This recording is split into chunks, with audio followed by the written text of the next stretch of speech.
Hello बच्चों। तो आज हम ना आपका क्रॉप प्रोडक्शन मैनेजमेंट पढ़ेंगे। कि देखो, कल हमने क्या पढ़ा था। हमने आपकी क्रॉप की वैरायटी इंप्रूव करी थी। वैरायटी कैसे इंप्रूव होती है? अगर आप अच्छी सीड डालोगे तो ऑफ कोर्स आपकी जो क्रॉप है उसकी वैरायटी इंप्रूव हो जाएगी। लेकिन एक बात सोचो, अब हमने क्या करा, हमने आपकी सीड तो अच्छे बना दिए, लेकिन अब हमें क्या करना है अगले स्टेप में? हमें अगले स्टेप में प्रोडक्शन को मैनेज करना है। मतलब जो सीड आपने उगाए हैं उनको कैसे मैनेज करें, उनको कैसे न्यूट्रिशन दे कि जो क्रॉप आए वो अच्छी है। तो वो आती है बेटा आपकी क्रॉप प्रोडक्शन मैनेजमेंट में। किस में आती है बेटा? आपके क्रॉप प्रोडक्शन मैनेजमेंट में। तो अगर हम बात करें क्रॉप प्रोडक्शन मैनेजमेंट की, तो हम कहेंगे अगर हमें सीड को आपके फील्ड में आपके सीड को उगा दिया, अब ये क्रॉप बनेगी, तब तक इसको क्या मैनेजमेंट देनी है, क्या क्या चीज़ें देनी है, तो हम कहेंगे न्यूट्रिएंट्स देंगे। इरिगेशन मतलब उसमें पानी कितना डालना है, कैसे डालना है, ये देखेंगे। क्रॉपिंग पैटर्न मतलब आपके ना बेटा क्रॉप उगाने के पैटर्न होते हैं, ठीक है, कि किस तरीके से किस सीजन में कौन सी उगाई जाती है, किस तरीके से उगाई जाती है। तो हम क्या करेंगे, आपका क्रॉपिंग पैटर्न देखेंगे। तो सबसे पहले हम बात करते हैं न्यूट्रिएंट रिक्वायरमेंट्स की। अगर हम बात करें बेटा न्यूट्रिएंट्स रिक्वायरमेंट्स की, तो हम कहेंगे दो टाइप के न्यूट्रिएंट्स होते हैं जो कि प्लांट को रिक्वायर्ड होते हैं। सबसे पहले होता है मैक्रो का मतलब होता है बिग। मैक्रो का क्या मतलब होता है? बिग। या फिर ऐसे याद करो, मैक्रो का मतलब होता है लार्ज अमाउंट में मतलब जिसकी ज़रूरत प्लांट को बहुत ज़्यादा अमाउंट में होती है, उसे हम क्या कहते हैं? Macro nutrients. क्या क्या होती है? नाइट्रोजन, फोस्फोरस, ठीक है, potassium, calcium, magnesium. N2 nitrogen, P potassium, K calcium, Ca calcium, Mg magnesium, S sulphur, ठीक है, K पोटाशियम। माइक्रोन्यूट्रिएंट्स का मतलब होता है जो कि आपको स्मॉल क्वांटिटी में चाहिए होता है। किस क्वांटिटी में चाहिए होते हैं? स्मॉल। तो माइक्रो का क्या मतलब होता है? जिसकी प्लांट को स्मॉल क्वांटिटी में ज़रूरत पड़ती है। कितने में पड़ती है बेटा? स्मॉल क्वांटिटी में। तो स्मॉल क्वांटिटी वाले हैं कौन से? आयरन, कॉपर, जिंक, ठीक है, मोलिबेंडनम, क्लोरीन, ठीक है। ये आपके क्या है? सारे माइक्रो न्यूट्रिएंट्स है बेटा। ये सीधे क्वेश्चन आते हैं, आपको याद करना है। इसके बाद अगर हम बात करें कि प्लांट को ये सारी चीज़ें जो भी हम न्यूट्रिएंट्स बता रहे हैं मिलते कहाँ से होंगे, तो सबसे पहले हम कहेंगे भाई एयर से प्लांट को CO2 और O2 मिलता है। तो देखो, कार्बन और ऑक्सीजन का सोर्स क्या हुई आपकी? एयर। पानी, रूट से क्या मिलता है? रूट से मिलता है पानी। रूट से क्या मिलता है? H2O से क्या मिला भाई? हाइड्रोजन। तो प्लांट को हाइड्रोजन मिल गया। और जितने भी हम आपके न्यूट्रिएंट्स बोल रहे हैं वो सारे किससे मिलेंगे आपको? प्लांट को सोइल से मिलेंगे। किससे मिलेंगे बेटा? सोइल से। अब यहाँ पे लिख रखा है सबसे जो इंपॉर्टेंट न्यूट्रिएंट है वो कौन कौन सा होता है? नाइट्रोजन, फॉस्फोरस और आपका पोटाशियम। क्या होता है? नाइट्रोजन, ठीक है, फॉस्फोरस और आपका पोटाशियम। ये आपके सबसे इम्पॉर्टेंट क्या होते हैं? न्यूट्रिएंट्स होते हैं। अगर हम बात करें अब कि हमने क्या करा, हमने अपने प्लांट के सारे न्यूट्रिएंट्स देख लिए। अब हमें न्यूट्रिएंट्स देंगे कैसे बेटा प्लांट को? तो हम कहेंगे क्या, तो हम मैन्योर की फॉर्म में देंगे। किसकी फॉर्म में देंगे? मैन्योर।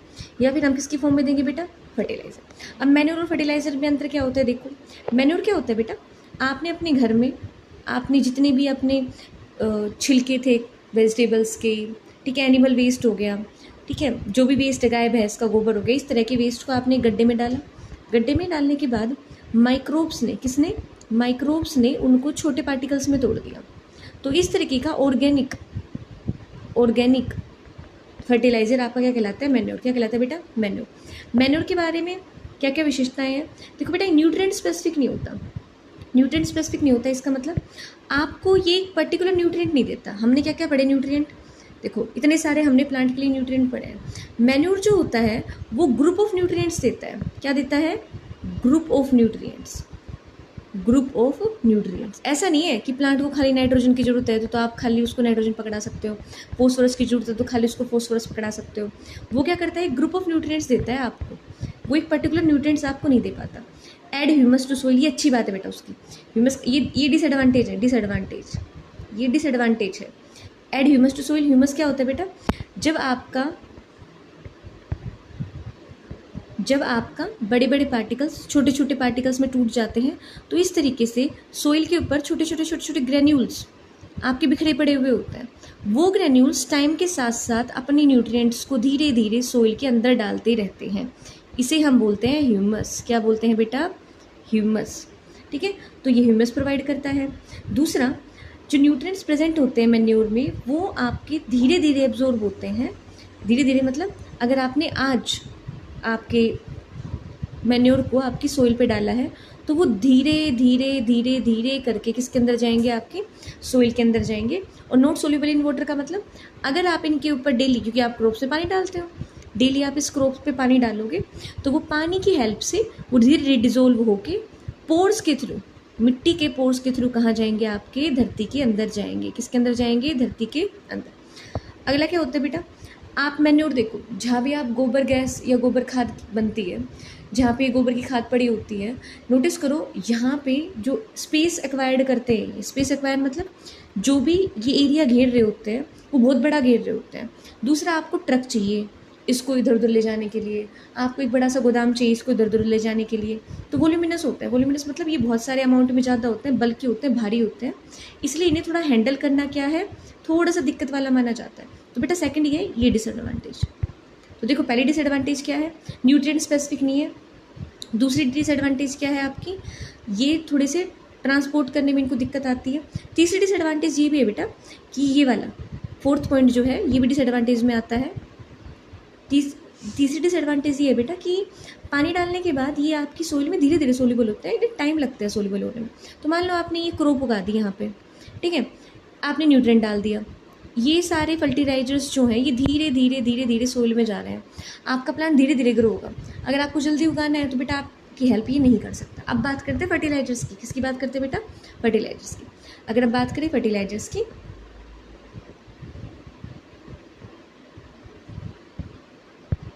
अगर हम बात करें फर्टिलाइजर्स की तो ये क्या होते हैं बेटा? सोल्ट और organic compound containing essential part of nutrient. याद करो खाद के कट्टे आते हैं घरों में, ठीक है, जिसमें कुछ क्रिस्टल से आते हैं, कुछ पाउडर आते हैं। तो ये क्या होते हैं? जो ऑर्गेनिक कंपाउंड मतलब जिनमें आपके न्यूट्रिएंट्स होते हैं वो सोल्ट की फॉर्म में आते हैं, या फिर ऐसे याद रखो बस, सोल्ट की फॉर्म में मतलब पाउडर्ड या फिर क्रिस्टल फॉर्म में आते हैं ये आपके। दूसरा इसका फ़ायदा क्या होता है बेटा? आपको जैसा न्यूट्रिएंट चाहिए, क्या चाहिए? जैसा आपको न्यूट्रिएंट चाहिए वैसे ही आपको क्या मिल जाते हैं यहाँ पे, वैसे ही आपको फर्टिलाइज़र मिल जाएगा। इसलिए हम कहेंगे जो आपके फर्टिलाइजर्स होते हैं न्यूट्रिएंट स्पेसिफिक होते हैं।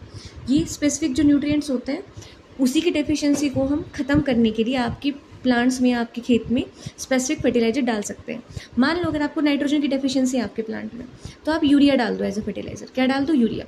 बेटा कट्टे आते हैं, ठीक है, उन कट्टों में आपका क्रिस्टल फॉर्म में यूरिया आता है, आप यूरिया को डालो।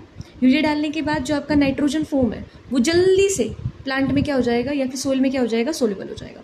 तो ये एक पर्टिकुलर डेफिशिएंसी हो ना आपकी सोइल में, उसको क्या कर सकते हैं भाई? ख़त्म कर सकते हैं। दूसरा बेटा ह्यूमस ऐड नहीं करते। ह्यूमस क्या बताया था? याद करो, कहीं पे भी कोई भी सली गड़ी चीज़ होती है तो वो एकदम से ख़त्म नहीं होती, आपकी सोइल के ऊपर एक लेयर रह जाती है, उसे हमने ह्यूमस कहा था। ह्यूमस से फ़ायदा क्या होता है? धीरे धीरे आपके न्यूट्रिएंट जो होते हैं वो सोइल में जाते हैं। तो बस इतना मान के चलो कि अगर तुमने फर्टिलाइज़र आज डाल दिया ना, कल ये आपकी सोइल में डिजोल्व मिलेगा। लेकिन अगर आपने मैन्योर आज डाला है ना तो कम से कम 1-2 हफ्ते या महीनों तक आपके जो मैन्योर का ह्यूमस है ना वो आपकी सोइल में धीरे धीरे धीरे धीरे क्या पहुँचाता रहेगा? आपको न्यूट्रिएंट्स पहुँचाता रहेगा। अच्छा, अब याद करो, आप नमक लो, नमक को पानी में डालो, वो जल्दी पानी में घुल जाता नहीं इस तरीके से। जब आप आपकी सोइल पे मैन्योर न डाल के फर्टिलाइज़र डालते हो, क्या डालते हो? फर्टिलाइज़र, और उस पर आप पानी डालते हो, क्या डालते हो? पानी। तो बेटा वो सारी चीज़ें जल्दी से पानी में सोल्यूबल होकर आपकी धरती के या फिर आपकी सोइल के पोर्स में चली जाती है। तो ये सोल्यूबल ज़्यादा होते हैं, प्लांट इसको जल्दी एब्जॉर्ब करता है। अब सोचो आपके जो खाद के कट्टे आते हैं वो कैसे होते हैं? कट्टे की फॉर्म में होते हैं, और अगर कट्टे की फॉर्म में है वो तो उन्हें स्टोर करना क्या होता है? ईजी होता है। तो हम कहेंगे कि ये ईजी टू स्टोर है, ट्रांसपोर्ट करने में आसान है। मुट्ठी भरो और आपके सोइल में डाल दो, तो क्रॉप्स पे अप्लाई करना भी इन्हें ईजी है। अगर हम इनकी बात करें तो हमें गोबर लेके आना पड़ता है, उसे क्रॉप्स में अप्लाई करता है, स्मेल आती है, तो थोड़ी सी क्या आती है? दिक्कत आती है। तो देखो ये मैन्योर के पॉइंट्स हो गए आपके, और ये आपके किसके पॉइंट्स हो गए? फर्टिलाइजर्स के। हम क्यों पढ़ रहे हैं? क्योंकि अभी हमने पढ़ा कि हमें आपके प्लांट में न्यूट्रिएंट्स डालने हैं। न्यूट्रिएंट्स डालने के 2 सोर्स होते हैं हमारे पास। ऑर्गेनिक फार्मिंग कर रहे हो तो मैन्योर डाल दो, और जल्दी से प्लांट चाहिए, प्लांट का न्यूट्रिएंट अच्छा चाहिए, तो आप क्या डाल दो? फर्टिलाइज़र डाल दो। अब बात करते हैं फर्टिलाइज़र की डिसएडवांटेज। मतलब जो फर्टिलाइज़र है उसमें कमी क्या क्या हो सकती है, तो हम कहेंगे बेटा वो एक्सपेंसिव होते हैं। हाँ भाई, तुम गोबर ले आओ गाँव से, अपने घर का सड़ा गला कचरा ले लो, सबको अगर आप माइक्रो ऑर्गेनिज्म की हेल्प से सला गड़ा रहे हो तो आपको पैसा कम लगेगा। लेकिन अगर आप फर्टिलाइज़र ला रहे हो तो आपको दुकान पे जाना पड़ेगा, वो थोड़ा महंगा होता है। ह्यूमस ऐड नहीं करता बेटा। ह्यूमस का फ़ायदा क्या होता है, मान लो ये आपकी सोइल है, ठीक है, आपने मैन्योर ऐड करा, मैन्योर जब सलगड़ जाता है तो वो पूरी तरह से आपकी यहाँ से इस फर्स्ट लेयर से ख़त्म नहीं होता, वो थोड़ा बहुत पड़ा रहता है। उस पड़े हुए फॉर्म को हम कहते हैं ह्यूमस। क्या कहते हैं बेटा, ह्यूमस। ह्यूमस का फ़ायदा क्या होता है, स्लोली वो आपके किसको, जो न्यूट्रिएंट्स होते हैं, किसको, न्यूट्रिएंट्स को सोइल में डालता रहता है। तो एक बात सोचो, तुमने आज डाला कोई भी मैन्योर, बेटा 1-2 महीने तक आपको न्यूट्रिएंट डालने की ज़रूरत ही नहीं है। धीरे धीरे सोइल में आपका क्या जा रहा है, न्यूट्रिएंट जा रहे हैं और आपके प्लांट उन्हें एब्जॉर्ब करके काम चला पा रहे हैं। तो तीसरा फ़ायदा क्या होता है, तीसरा फ़ायदा ये होता है कि अगर आप तीसरा नुकसान ये होता है, अगर आप फर्टिलाइज़र को बहुत लॉन्ग रन तक आप किस में रखते हो, सोइल में डालते रहते हो, तो वो सोइल की उर्वरकता शक्ति को ख़त्म कर देता है। मतलब सोइल की जो पोटेंशियल होता है ना, जिसमें प्लांट उग सके, वो उसको ख़त्म कर देता है। ठीक है भाई, अब हम बात करते हैं मैन्योर की, क्योंकि मैन्योर हम अच्छा मानते हैं। देखो ये मैन्योर की डिसएडवांटेज है। डिसएडवांटेज मतलब अगर किसको फास्ट खेती चाहिए तो दिक्कत कर सकता है, लेकिन अगर हम बात करें मैन्योर अच्छी चीज़ें होती हैं। तो मैन्योर किस टाइप के होते हैं समझो। अगर हम पढ़े टाइप ऑफ मैन्योर क्या होता है, तो पहला होता है farm yard manure. Farm yard का मतलब तुम अपने घर के किसी एरिया में जाओ, ठीक है, उसमें अपने घर के जितने भी, या फिर आपने भैंस पाल रखी है तो अपने एनिमल रिफ्यूज़ का मतलब होता है जो भैंस का गोबर होता है वो, ठीक है, अपने फार्म में जाओ, एक गड्ढा खोदो, अपने खेत में जाओ, एक गड्ढा खोदो, उसमें आपके भैंस का गोबर डाल दो, रोटेड वेजिटेबल, सड़ी गली वेजिटेबल्स या तुम्हारे घर में जो सड़ गल जाती है या फिर मंडी से लेके आओ, उनको सबको मिक्स करो, मिक्स करके उसमें पानी डाल दो और थोड़े टाइम के लिए छोड़ दो। माइक्रो ऑर्गेनिज्म आएंगे, इसको सला गड़ा देंगे और क्या बना देंगे, फार्म यार्ड मैन्योर। क्या बना देंगे बेटा, फार्म यार्ड मैन्योर। दूसरा होता है आपका कंपोस्ट मैन्योर। क्या होता है दूसरा आपका, कंपोस्ट मैन्योर। कंपोस्ट मैन्योर क्या होता है, इसमें हम rotted vegetable and animal refuse, सिर्फ इतना याद रखो कि दोनों में ज़्यादा डिफरेंस नहीं होता। फार्म यार्ड मैन्योर में तो आप अपने घर के जो फार्म्स होते हैं वहाँ पे भी काम कर सकते हो। कंपोस्ट मैन्योर में क्या होता है, आप एक स्पेसिफिक ना एरिया एलोकेट कर देते हो, ये आपका खेत है या फिर ये आपका एरिया है, इन एरियाज़ में आप स्पेसिफिक ऐसे गड्ढे खोद दोगे अलग अलग। यहाँ पे आप ना अपने घर की बजाय, यहाँ से तो आप घर के सामान ला रहे थे, यहाँ पे आप बाहर से गोबर इकट्ठा करने लगोगे, अलग अलग डेयरी से सामान यहाँ पे हर बॉक्स में डाल दोगे, माइक्रो ऑर्गेनिज्म इंड्यूस करवाओगे बहुत सारे इस तरीके से, ठीक है। माइक्रो ऑर्गेनिज्म की हेल्प से आपका क्या होगा, माइक्रो ऑर्गेनिज्म की हेल्प से आपके जो भी यहाँ पे सड़ी चीज़ें हैं वो सलगड़ जाएंगी और क्या बना देंगी, न्यूट्रिएंट्स, और फिर तुम उनको बाहर बेच दो। तो ये होता है बेटा वो कंपोस्ट मैन्योर, ठीक है। दूसरा क्या होता है आपके पास, ग्रीन मैन्योर। ग्रीन मैन्योर क्या होता है, देखो इसको समझना है एक बार। ग्रीन मैन्योर क्या होता है समझो।